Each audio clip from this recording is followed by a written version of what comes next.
de neumología. Para no perder tiempo en cuanto al tema, vamos a iniciar con lo que sería la definición de esta enfermedad. Es quizás un poco complicado, pero para los años 60 únicamente decíamos que el asma bronquial era una enfermedad crónica, reversible o no con el uso de un broncodilatador. Sin embargo, hoy conocemos mucho más referente a la fisiopatología y debemos entender que el asma bronquial es una enfermedad crónica donde participan una gran variedad de células y elementos celulares. Estas células son células efectoras, sobre todo los eosinófilos, los mastocitos, los basófilos, los neutrófilos, pero también participan los linfocitos Th2. Y ahorita vamos a ver por qué existe algo muy interesante referente a estos linfocitos. ¿En quién se presenta esta enfermedad? Se presenta fundamentalmente en individuos susceptibles. Esto quiere decir individuos susceptibles, aquel paciente que tiene antecedentes de atopia, definida esta como la capacidad de un organismo a producir anticuerpos de tipo inmunoglobulina de tipo IgE ante los diferentes estímulos inmunológicos. Ese es un paciente atópico. Pero también hay que hacer una diferencia importante. En un paciente parasitado también vamos a encontrar inmunoglobulina de tipo IgE elevada, pero también eosinofilia, que son dos componentes muy importantes y por eso cuando lleguemos a diagnóstico tendremos que hablar de esta enorme diferencia. Los síntomas se asocian fundamentalmente a una limitación variable del flujo aéreo. Esto quiere decir que nosotros podemos medir la obstrucción que tiene el paciente asmático con unas pruebas funcionales respiratorias y debemos demostrar que existe una reversibilidad mayor o igual al 12% en el volumen respiratorio forzado del primer segundo. Hacemos las pruebas funcionales, entonces decidimos y definimos que las pruebas funcionales respiratorias son el parámetro más importante para llegar al diagnóstico de asma bronquial. Voy a iniciar desde el punto de vista de la etiología. Tenemos en primer término, ¿dónde anda el cursor? Ya.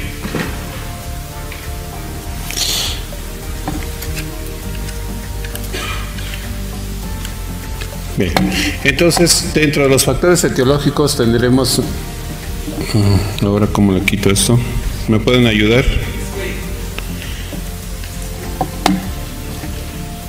Para quitarle esto. Bien, dentro de los factores etiológicos tendremos en primer lugar los factores genéticos o de atopia.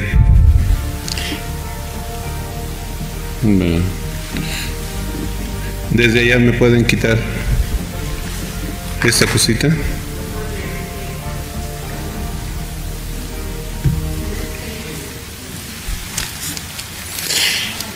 Bien.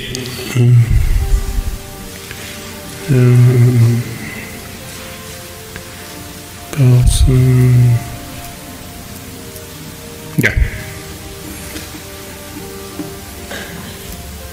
Sí, ya no lo voy a mover porque los factores genéticos o de atopia tendremos en primer lugar en un paciente pediátrico los procesos infecciosos, donde sobre todo los virus, y de estos tenemos sincicial respiratorio, ecovirus, y también el virus de micoplasma. Se ha demostrado que pacientes que tienen infecciones repetidas en la infancia van a desarrollar un asma bronquial más adelante. Sí es cierto que algunos pacientes, después de estar en contacto con los virus, van a desarrollar una inmunoglobulina de tipo IgE específica de este virus. Pero también recordemos que un pacientito puede tener sibilancias y esto es muy común que los pacientes lo refieran o el pediatra los tenga clasificados como pacientes asmáticos. Sin embargo, las sibilancias no es una cualidad o una característica o patognomónico del paciente asmático. Posteriormente viene una etapa de remisión y esa remisión se presenta fundamentalmente en la adolescencia. En la adolescencia se debe fundamentalmente a los fundamentalmente a los cambios hormonales. Entonces los pacientes desaparece esta patología, se vuelve a presentar en etapa adulta. Aquí concluimos que el asma bronquial no se cura, para que no nos estén engañando.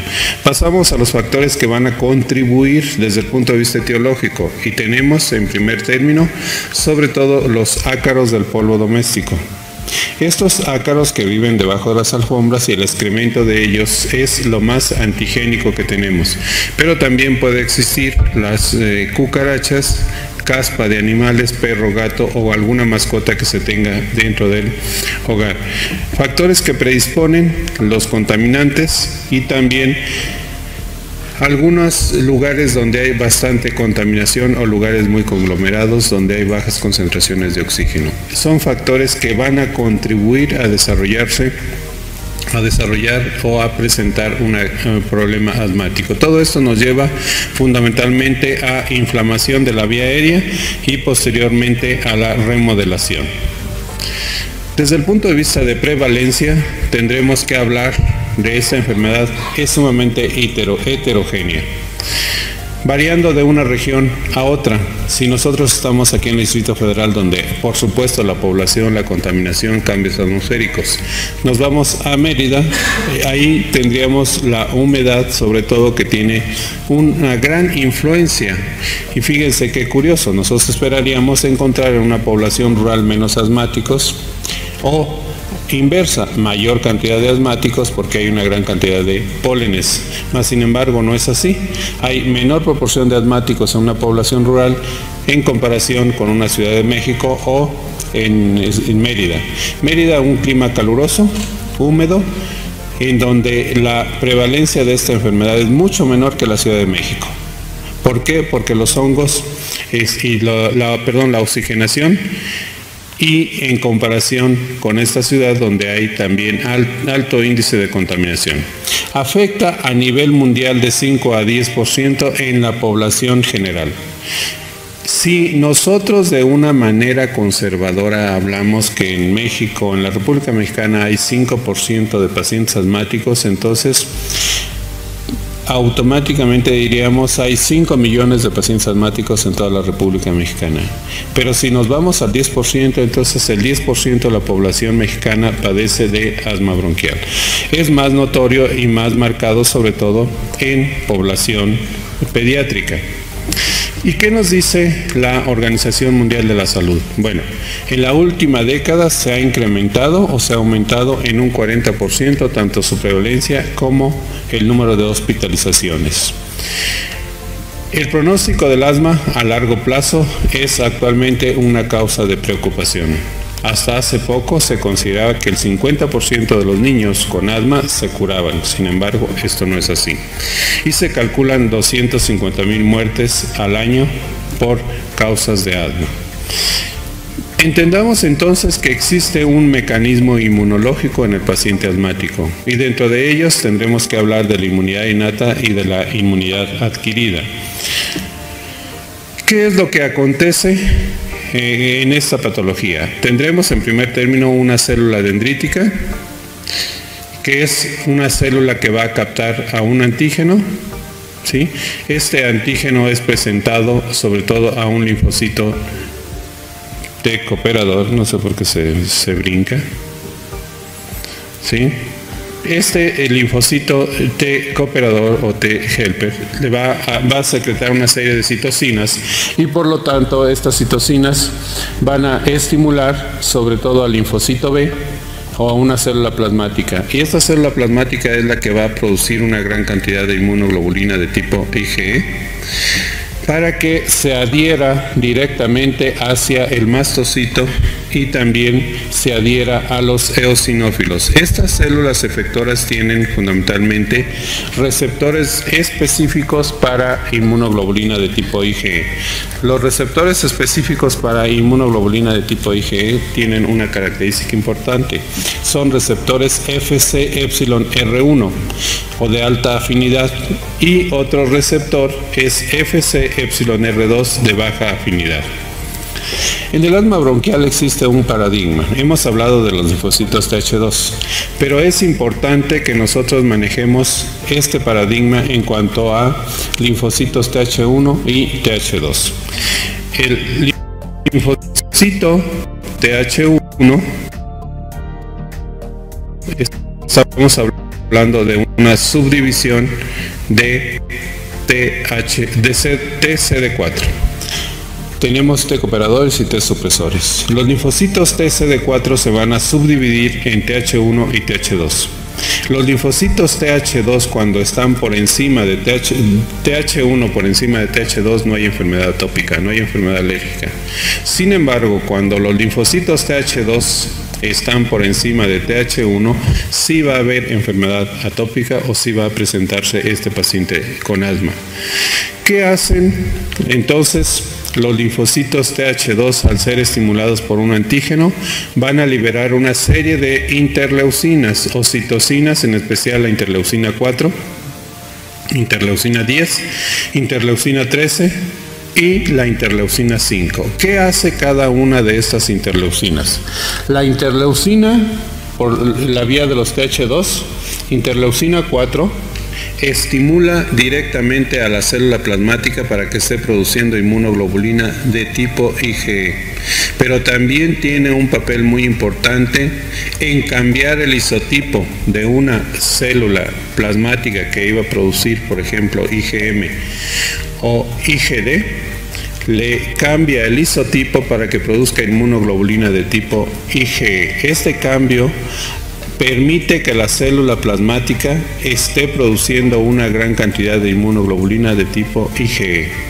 Entonces estamos hablando de una hipersensibilidad inmediata de la clasificación de Helicobacter. Esta hipersensibilidad inmediata que se caracteriza o está mediada por esta inmunoglobulina. Ahora, la interleucina 5 es una quimiosina. ¿Qué quiere decir esto? Que atrae al eosinófilo hacia el sitio de la inflamación y entonces esta inflamación va siendo más intensa. Cada una de estas células efectoras va a liberar una gran cantidad de mediadores químicos. La interleucina 10 y el factor, el interferón gamma, van a regular sobre todo a la producción de esta inmunoglobulina de tipo IgE y regulan al linfocito Th2. Por eso el uso de la inmunoterapia, que al final vamos a hablar un poquito al respecto. La interleucina 13 tiene una amplia capacidad de estar estimulando al linfocito, a la médula ósea, para que se produzcan eosinófilos y también incremente la vida de los mismos en la circulación. Esas son las funciones de las citocinas. Entonces hay acción supresora, acción estimuladora y sobre todo la respuesta eosinofílica. Por eso a algunos pacientes se les ha llamado como una bronquitis eosinofílica. Tenemos entonces la presencia de un antígeno que es captado por una célula dendrítica. Esta célula dendrítica o célula de Langerhans le presenta el antígeno hacia el linfocito Th2. Este linfocito Th2 se activa, ¿sí?, y tiene una división dicotómica. Se divide en dos. Una célula, si queremos, va a sufrir apoptosis y otra se va a quedar de memoria. Nuevamente el mismo mecanismo, ¿sí? Vamos a ver cómo el linfocito B, ya no le pico porque el linfocito B va a producir inmunoglobulina de tipo IgE después de la estimulación de la interleucina 4 y esta inmunoglobulina de tipo IgE se va a adherir sobre todo a los mastocitos y a los eosinófilos a través de receptores específicos. Tiene que haber una unión dicotómica, quiere decir que una inmunoglobulina, el antígeno se tiene que pegar a dos inmunoglobulinas, a dos fracciones variables, para que se lleve a cabo una secuencia de eventos que consisten en una transmisión de señales en el interior de la célula a nivel intracitoplasmático ingresa calcio al espacio intracelular y posteriormente va a haber una ruptura de la membrana de la célula cebada y van a salir esos gránulos preformados. Estos gránulos preformados son ricos en histamina. Entonces hablamos de que la histamina es una amina vasoactiva que va a producir una gran cantidad de cambios dentro de las vías respiratorias. También esa histamina, que es liberada sobre todo por los neutrófilos, eosinófilos y basófilos, van a producir daño a nivel del epitelio respiratorio con una desepitelización, como lo vemos en este sitio. Aquí quedan las células, las terminaciones nerviosas expuestas y el epitelio queda despulido. Posteriormente viene una remodelación o remoción de ese epitelio. También la acción sobre la musculatura lisa. Sabemos que la histamina va a producir una contracción del músculo liso y lo que nos da el espasmo del músculo bronquial. Tenemos entonces a los eosinófilos, a los linfocitos y a los neutrófilos que están participando de una manera muy importante. Pero la célula protagonista son los mastocitos, y los mastocitos van a liberar gran cantidad de histamina, que es la responsable, todas estas células van a liberar histamina, que es la responsable de producir estos fenómenos dentro de la vía respiratoria, como son la broncoobstrucción, producción exagerada de moco, la hiperreactividad bronquial, el edema de la mucosa, y como consiguiente vamos a tener una obstrucción de la musculatura lisa. Este esquema es para representar la respuesta de fase inmediata, ¿sí?, donde está participando fundamentalmente la histamina, pero también tendremos una respuesta de fase tardía, donde participan fundamentalmente los leucotrienos. Entonces tenemos una doble respuesta, una inmediata, que es mediada por la histamina liberada por estas células efectoras, y en la membrana de las células efectoras que contienen ácido araquidónico o fosfolípidos, la membrana fosfolipídica, que se va a transformar en ácido araquidónico, responsable de la liberación de leucotrienos. Bueno, referente a la fisiopatología, hace 100 años o más de 100 años, Sir William Osler mencionó que el asma es un término que ha sido aplicado a varias condiciones con disnea. Se debe al espasmo del músculo liso, es un ataque debido a edema de la membrana de la mucosa bronquial y en muchos casos es una forma de inflamación de los pequeños bronquioles. Tal vez hoy sabemos un poquito más, sin embargo, la fisiopatología sigue siendo la misma. Y debemos entender, en primer término, la obstrucción de las vías aéreas puede ser intermitente, persistente y o progresiva. Esto quiere decir que un paciente asmático que tenga una alteración en su vía aérea va a tener, esta es una vía aérea normal y una vía aérea con una edema de la mucosa de forma muy importante, taponamiento mucoso o las secreciones de moco, infiltración de una gran variedad de células que están participando en el asma bronquial. Segundo, la obstrucción puede ser total, parcial o no reversible. Y tercero, la obstrucción puede ser el resultado final de múltiples factores estructurales y o fisiológicos que individual o colectivamente contribuyen al estrechamiento.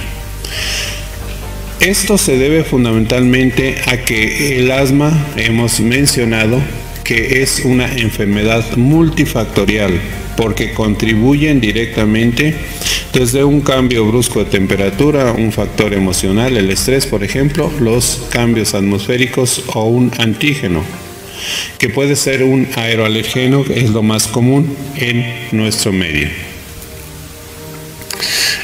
Esta es una vía aérea normal. Actualmente estamos haciendo un proyecto en donde se hace lavado bronquiolo-alveolar en pacientes asmáticos y se observa una vía aérea normal donde no hay ninguna obstrucción aquí a nivel de las carinas. Una vez que se estimula, se obstruye totalmente.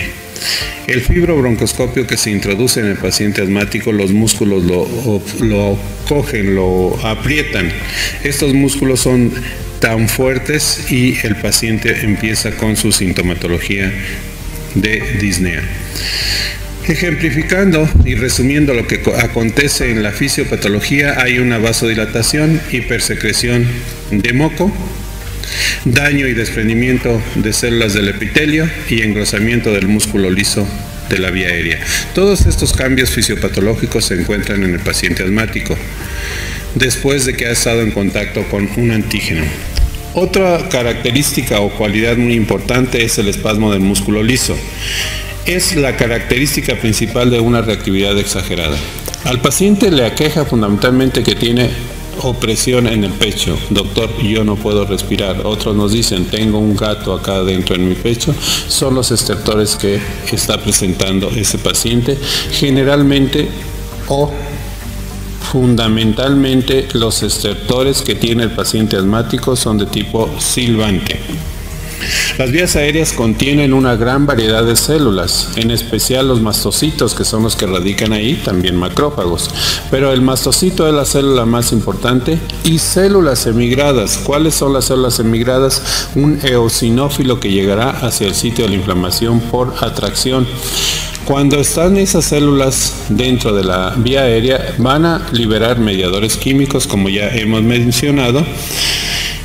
Todos ellos son eosinófilos, basófilos, neutrófilos y plaquetas, pero también los linfocitos Th2, que son los protagonistas más importantes.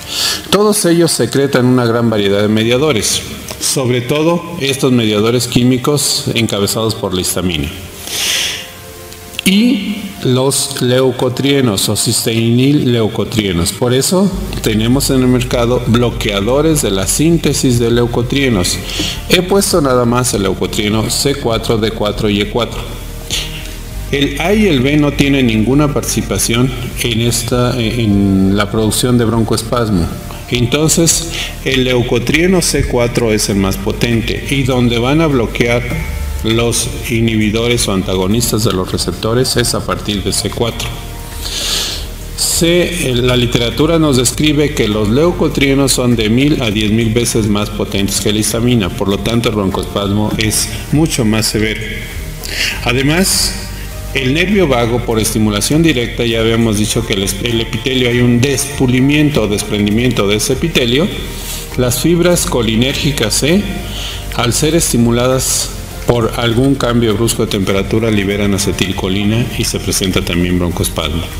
Otra característica es que existen neuromoduladores y sobre todo la sustancia PEP o el péptido intestinal vasoactivo, el BIP, que son neurocininas que determinan el tono muscular del músculo. Este esquema es para demostrar la cascada del ácido araquidónico. Hemos mencionado que la membrana fosfolipídica se va a transformar a través de la fosfolipasa en ácido araquidónico. Y este tiene que seguir dos vías. Una vía a través del metabolismo de la ciclooxigenasa y nosotros hablamos de inhibidores de la COX-2. Por eso tan peligroso un paciente asmático que es alérgico al ácido acetisalicílico. Cuando le damos cualquier AINE, no debemos de darle antiinflamatorios de tipo no esteroideo. Aspirina, diclofenaco, naproxeno, dipirona o neumolubrina, cualquier medicamento que quite dolor, fiebre, temperatura o antiinflamatorio hace lo mismo porque actúa a través de la ciclooxigenasa. Esto permite que la vía se vaya hacia la lipoxigenasa y se produzcan los leucotrienos. Y hemos visto que son muy dañinos estos leucotrienos. La siguiente característica es el edema de la mucosa. El edema de la mucosa se debe fundamentalmente a la liberación de mediadores químicos. Como ya hemos mencionado, se produce esa inflamación, hay extravasación de líquido y o hay una salida de líquido del espacio intra-alexa vascular y produce ese edema. Esta inflamación de la vía aérea nos va a dar como consecuencia que no haya un buen intercambio gaseoso. Si a esto le aunamos la producción exagerada de moco, entonces habrá taponamiento mucoso y es más difícil que el paciente tenga un intercambio gaseoso adecuado. Conforme si el paciente no está expectorando porque tiene una dificultad o una amplia dificultad o una gran dificultad para arrojar las flemas, se forman tapones mucosos que van obstruyendo, obliterando la vía aérea y no hay un buen intercambio gaseoso. Esto nos da como consecuencia una complicación que son las bronquiectasias. La inflamación es el sustrato patológico de esta enfermedad y como consecuencia de ello tenemos que la vía aérea, aparte del taponamiento mucoso, la inflamación, que es una inflamación de origen inmunológico, no es una inflamación de tipo traumático. Esto no se va a quitar con un AINE o con una aspirina, se tiene que quitar con un antiinflamatorio de tipo esteroideo. La obstrucción, hiperreactividad bronquial y el inicio de la remodelación es la causa o la condición importante en estos pacientes. Por supuesto, las células que participan en este proceso inflamatorio son mastocitos, o sea, los liberadores de histamina, linfocitos Th2, que van a liberar las citocinas que ya mencionamos, reclutan y activan eosinófilos y la inflamación se hace más intensa. Tenemos un ejemplo de un epitelio respiratorio normal, todo bien en condiciones fisiológicas normales. Tenemos un epitelio con desprendimiento o despulimiento de estas células. Hay una descamación cada vez que el paciente tiene una crisis asmática. Los linfocitos y las células epiteliales liberan otra serie de citocinas como son vancocitoxina y estos son capaces de atraer más eosinófilos hacia el sitio de la inflamación. Se activan las moléculas de herencia intercelular ICAM, RICAM, PRECAM y ELAM que van a permitir el rodamiento de las células para que lleguen hacia el sitio de la inflamación. Se unen a receptores de neutrófilos y de eosinófilos para que puedan llegar hacia el sitio de la inflamación. Y por último, el fenómeno más importante que es la remodelación. Y se han identificado varios componentes, como es hiperplasia de las células mucoides que nos produce hipersecreción. Segundo, neoformación vascular de capilares que se llama angiogénesis. Tercero, fibrosis subepitelial e hiperplasia, hipertrofia del músculo liso que nos produce un broncoespasmo severo. Se altera esta matriz extracelular y estos cambios son difíciles de remitir. Por lo tanto, el paciente asmático tiene que estar utilizando el agonista beta 2 para que no tenga ese broncoespasmo frecuente. Hemos dicho que hay una inflamación eosinofílica y que los eosinófilos son participantes importantes y sobre todo está asociado con hipersecreción. Si se hace crónico, aumenta el grosor del músculo liso y hay daño al epitelio e hiperplasia de las glándulas mucosas con fibrosis subepitelial. Se reduce la elasticidad de las vías aéreas por elastólisis y estos cambios en verdad pueden llevar a la muerte del paciente. Una característica también importante es un paciente que tenga hiperreactividad bronquial. Hemos mencionado todo lo que acontece dentro de la vía aérea, pero también existen pacientes hiperreactores. Para poder diferenciar tendremos que utilizar dos maniobras. Uno, que utilizamos dos medicamentos, uno la histamina y otro la metacolina, o bien que el paciente haga una caminata de 10 minutos. Hemos pedido que el paciente abra su boca y que meta el aire frío y con esto es más que suficiente para que se obstruya la vía aérea. Hacemos las pruebas de funciones respiratorias y se demuestra efectivamente que hay una obstrucción. Le damos el agonista beta 2, el salbutamol, y hay una reversibilidad muy importante. Esto, por supuesto, contribuye a la arquitectura de las vías aéreas por el edema, hipertrofia de la musculatura lisa y depósito de colágeno insuficiente. También va a ser importante la edad y la hora de presentación, ya sea el día o en la noche. Bueno, aquí tenemos la vasodilatación, que son cambios inflamatorios en el asma. Primero hay una vasodilatación muy importante en la parte superior. También hay fuga o salida de líquido del espacio intravascular al extravascular, ¿sí? las células inflamatorias se infiltran y provocan edema de la pared de la vía aérea. A su vez hay engrosamiento muy importante, ¿sí?, de la musculatura lisa. ¿Cuál es el cuadro clínico que presenta un paciente con asma bronquial? Fundamentalmente, pues tiene tos, tiene disnea, tiene estertores, y estos estertores son silbantes o sibilancias fundamentalmente. Estas son recurrentes, hay una enorme dificultad respiratoria y obstrucción reversible de la vía aérea seguida de tos. Como síntomas cardinales tenemos entonces las sibilancias, dificultad respiratoria, una obstrucción que puede ser reversible cuando hacemos la espirometría, y viene la tos, la hiperreactividad bronquial y por último la inflamación de la vía aérea son rasgos distintivos en el paciente asmático. Estos síntomas fundamentalmente se presentan de forma más intensa por la noche y por la madrugada o por la mañana. Para el diagnóstico de asma bronquial se debe determinar primero los síntomas episódicos de la obstrucción y una hiperrespuesta a la vía aérea. Los métodos recomendados son una historia clínica detallada, bien acuciosa, buscando los antecedentes heredofamiliares, quién en la familia tiene asma o tiene urticaria o tiene alergia a medicamentos, alergia a alimentos o una conjuntivitis. Buscamos los antecedentes de atopia, un examen físico también muy detallado, no únicamente de las vías respiratorias, un examen general puede tener otra patología, haciendo hincapié fundamentalmente en la cavidad torácica, desde inspección, palpación, percusión y ocultación.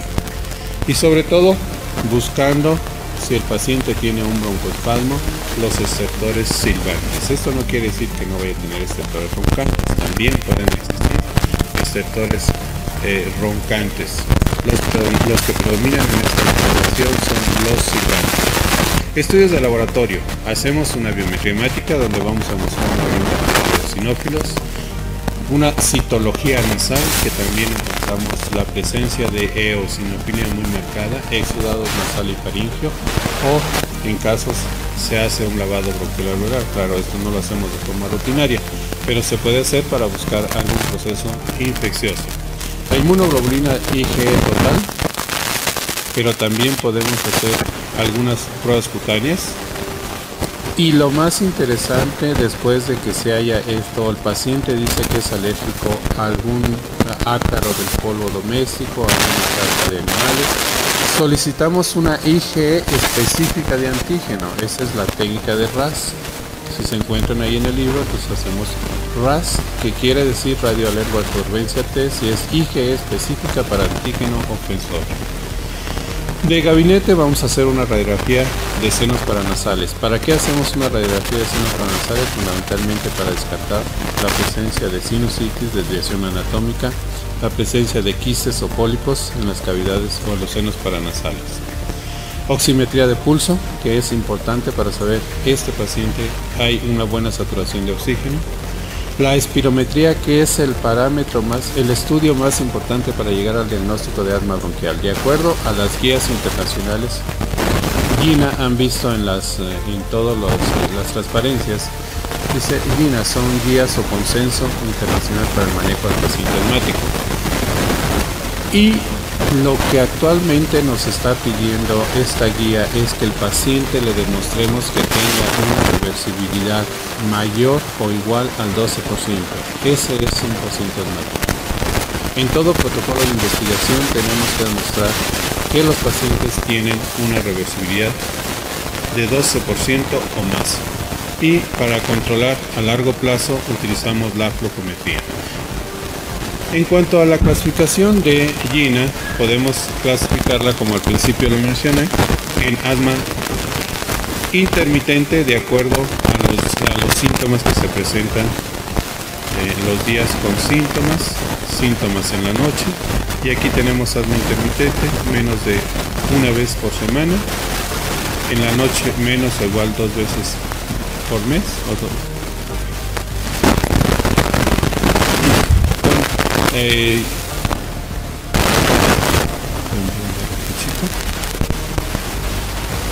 el FEM, no, lo dejo. Flujo expiratorio máximo mayor o igual al 80% con una variabilidad menor al 20%. Asma leve persistente, mayor o igual a una vez por semana, pero menos de una vez al día. Mayor de 2 veces al mes y con una variabilidad en el flujo respiratorio máximo mayor o igual al 80%, con una variabilidad en este FEM de 20 a 30%. El asma moderada persistente se presentan los síntomas diarios, en las noches más de una vez a la semana, con un FEM de 60 a 80% y con una variabilidad mayor al 30%. En el asma severa persistente los síntomas son continuos, frecuentes y por la noche son frecuentes. Y vean el FEM, que es menor o igual al 60% con una variabilidad mayor al 30%. Todos estos parámetros son muy importantes para poder nosotros controlar y clasificar la sintomática. Esta es una espirometría de las que actualmente se hacen dentro del servicio de neumología y vamos a observar el BEP1, volumen expiratorio controlado del primer segundo, donde podemos observar en estos pacientes que en este paciente tenía una reversibilidad de 20%, lo tengo subrayado hasta el final, después de haber hecho la prueba funcional respiratoria. En este grupo de pacientes, esto fue para el Montelukast y en ese caso nos pidieron una reversibilidad mayor al 15%. Eso era aquí podemos observar antes de la prueba con el salbutamol y pues vemos el BEP1, ¿sí? La reversibilidad tan importante. En cuanto a la clasificación, la valoración de la gravedad se basa fundamentalmente en incidencia y frecuencia de los episodios agudos, visitas a un servicio de urgencia, número de hospitalizaciones que ha tenido en los últimos 6 meses, así como la necesidad de tratamiento y el uso de broncodilatadores, así como el uso de corticosteroides. Por esto se debe tomar como en cuenta todo lo que el paciente hace y entonces tenemos los niveles de control del asma. Sí, esto se debe fundamentalmente a qué características tiene, si los síntomas son diurnos, limitación de sus actividades, síntomas nocturnos, necesidad de medicamento de rescate, las pruebas de función pulmonar y las exacerbaciones. Si está bien controlado, todos sus parámetros están dentro de lo normal, parcialmente controlado, ¿sí? La sintomatología que se está presentando por semana, o bien un paciente no controlado. Quiero decirles que las guías para el manejo del paciente asmático, ahora nada más hablamos, ¿está bien controlado o no está bien controlado mi paciente? En todo el mundo existe 80% de pacientes que presentan asma leve, 15% asma moderado persistente y 5 a 10% de asma grave persistente. Esto sí es el verdadero problema, este 5 a 10%, porque les hemos dado de todos los medicamentos habidos por haber y ellos siguen con su sintomatología. Entonces, ¿cómo evaluamos la severidad? Se evalúan los síntomas, cantidad de agonistas beta 2, les hacemos su espirometría y para el control en casa su flujometría. Y así la vamos a clasificar leve, moderada y severa. ¿Qué vamos a hacer en cuanto al tratamiento? Bueno, metas para el tratamiento. Primero, valoramos síntomas mínimos o ninguno durante el día o la noche. Está bien controlado mi paciente, ataques mínimos de asma, ninguna visita a un servicio de urgencias, a un médico o a un hospital, necesidad mínima de medicamento de rescate, entiéndase esto el salbutamol, sin limitación de sus actividades, va a trabajar, va a la escuela, hace muy bien su ejercicio, la función pulmonar es normal y que no tenga efectos colaterales o mínimos o ninguno con el uso de medicamentos. Y para ello hablamos de 4 componentes. El primer componente, pues que exista una relación médico-paciente muy bien para que el paciente tenga seguridad en su médico. Segundo, identificar y reducir la exposición a los factores de riesgo. Tiene mascotas en la casa, hay que quitarlos. Tercero, abordaje y tratamiento, así como monitoreo y control en el asma del paciente. Y por último, el cuarto componente, manejo de las exacerbaciones, de tal manera que el paciente tiene que estar seguro para que su médico esté al pendiente de él. ¿Cuál es el tratamiento entonces idóneo que debemos administrar a los pacientes? Hemos dicho que es una inflamación inmunológica y como consecuencia de ello tenemos que utilizar los corticosteroides. De los corticosteroides preferimos utilizar la vía inhalada. También existen esteroides por vía bucal y también por vía intramuscular o intravenosa. Los esteroides, los corticosteroides inhalados se clasifican de acción corta y de acción prolongada. Por ejemplo, de los antiinflamatorios de acción corta, la beclometasona ya está pasando así como a la historia. ¿Por qué? Porque hay antiinflamatorios de acción prolongada mucho mejores. Ejemplo de ello es la budesonida.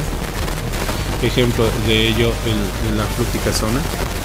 Y también ciclosenide, por ejemplo, donde la acción tan prolongada que es de 12 horas y la combinación con agonistas beta 2 de acción prolongada, por ejemplo salmeterol y formoterol, esto permite que el paciente tenga una mejor calidad de vida y que sus síntomas estén más aislados. Y así tenemos combinaciones en el mercado de un agonista beta 2 de acción prolongada, así como un esteroide de acción prolongada.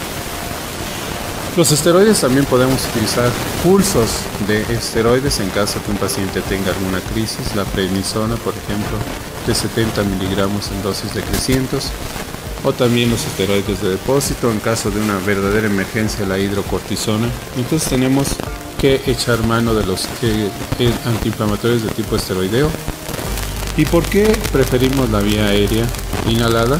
Porque es una vía muy amplia. El medicamento llega directamente, amplia quiero decir 100 metros cuadrados, el medicamento llega directamente hacia el sitio del receptor, lo bloquea y permite la relajación y quita la inflamación de forma continuada. Otro grupo de medicamentos son los agonistas beta 2.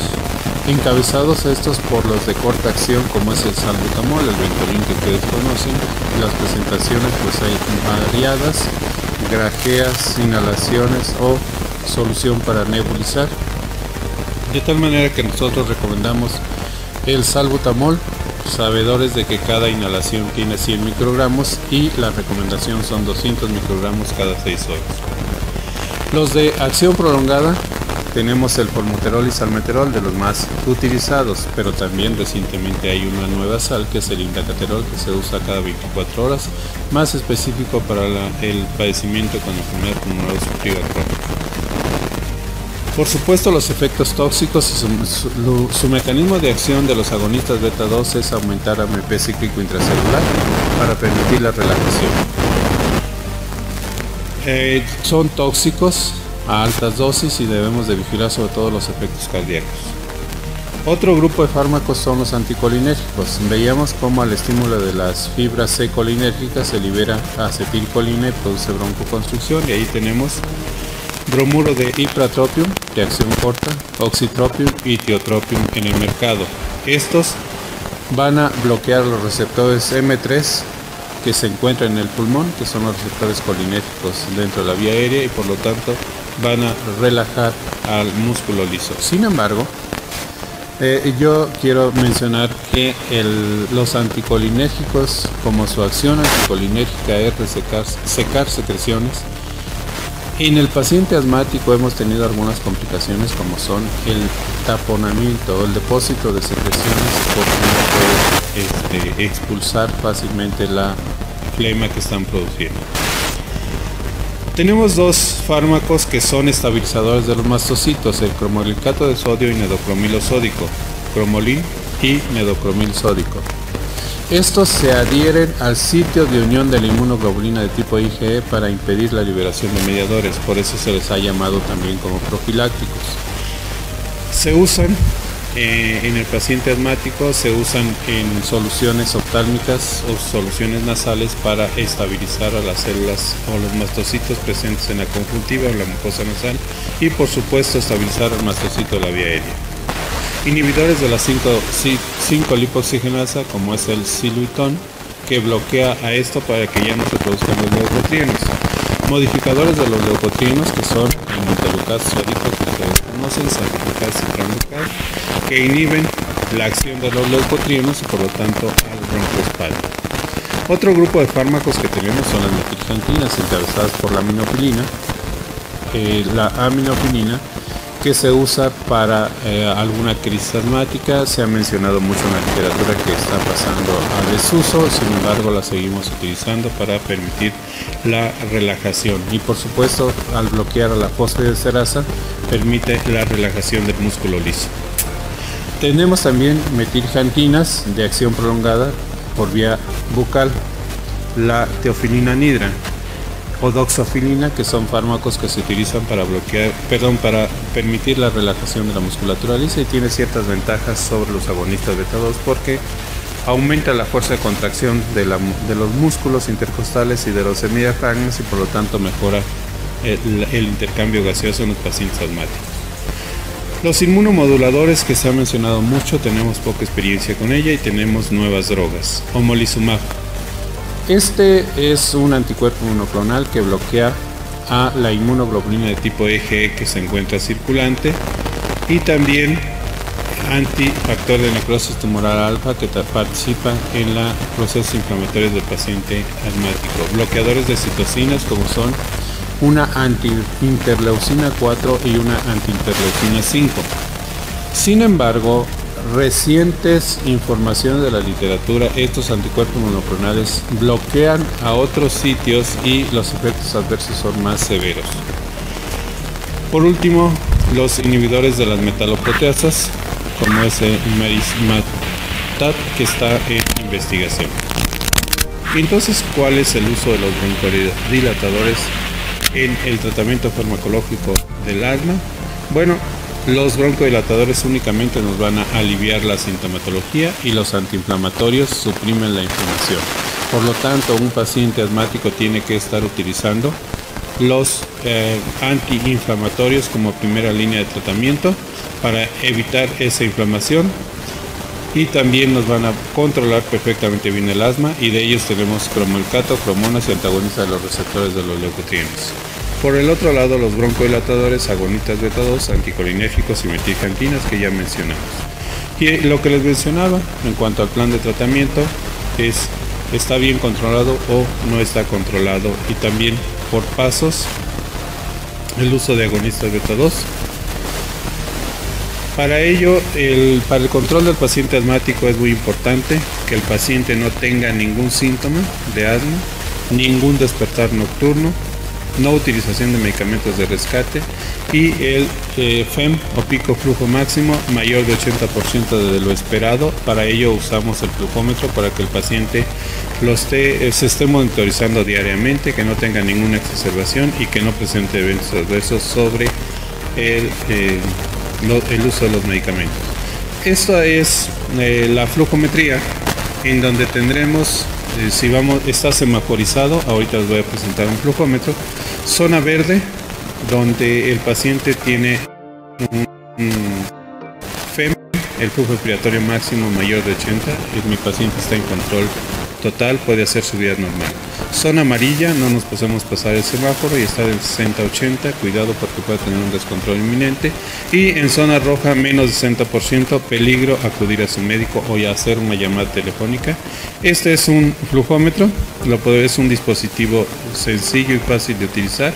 Lo estandarizamos a cada uno de los pacientes, vemos la línea roja, la línea amarilla y la línea verde. Si mi paciente está por arriba de 80, está perfectamente bien controlado. El otro es un flujómetro electrónico.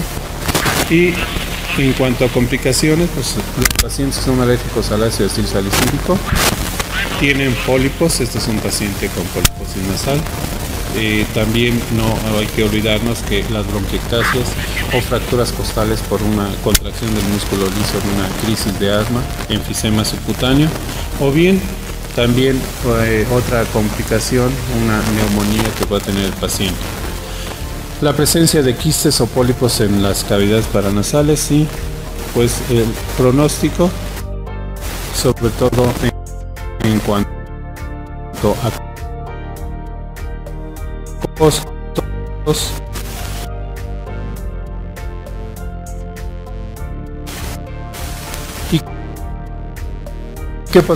podemos resumir del asma. El asma se caracteriza por una inflamación con una broncoconstricción. La unión del alergeno al mastocito permite la liberación de mediadores químicos que son los responsables de esta inflamación y broncoconstricción. El proceso de remodelación es irreversible. Los síntomas de asma se producen por factores desencadenantes, como ya los mencionamos, de todas las mascotas, el polvo doméstico, los ácaros del polvo doméstico. El diagnóstico del asma se hace a través de la historia clínica y una buena exploración física. Las pruebas de función pulmonar son el parámetro más importante para llegar al diagnóstico y sobre todo que tengamos una reversibilidad mayor del 12%, y el asma se va a clasificar en controlada, parcialmente controlada o no controlada. Los síntomas más comunes, sobre todo, que es la sensación de obstrucción de la vía aérea y se debe a un incremento del esfuerzo para respirar. Puede ocurrir como respuesta a varios factores desencadenantes específicos, puede presentarse de una manera espontánea y generalmente es peor durante la noche y se acompaña de